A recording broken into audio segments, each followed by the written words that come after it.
లక్షల జనాభా, కిలోమీటర్ల పరిధిలో విస్తరించిన చిలకలూరిపేట. పట్టణ ప్రజల ఆహ్లాదం కోసం కనీసం ఒక్క పార్కు కూడా లేదు.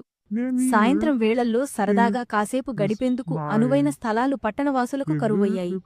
మున్సిపాలిటీగా సెలక్షన్ గ్రేడ్గా మార్పు చెందిన పార్కుల అభివృద్ధిని అటకెక్కించేశారు. పట్టణం నడిబొడ్డున ఉన్న గాంధీ పార్కు ఎప్పుడో ఆనవాళ్లు కోల్పోయింది. ఫౌంటైన్, పిల్లల ఆటల వస్తువులు, పక్షుల గూడ్లు నామరూపాలు కోల్పోయాయి. చుట్టూ దుకాణాలు విస్తరించటం, సుమారు దశాబ్ది కాలంగా పార్కు అభివృద్ధిని విస్మరించటంతో పేరుకే పార్కుగా మిగిలింది. మరోవైపు పట్టణంలోని కుమ్మరకాలనీలో ఉన్న బింగి, రామ్మూర్తి పార్కులో అభివృద్ధిని విస్మరించటంతో పచ్చదనం కరువై ఆహ్లాదం ఆవిరైంది.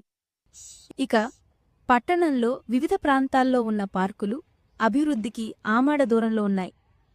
ఇప్పటికైనా మున్సిపల్ అధికారులు స్పందించి ప్రజలకు అందుబాటులో ఉండేలా పార్కులు అభివృద్ధి చెయ్యాలని పలువురు పట్టణవాసులు కోరుతున్నారు.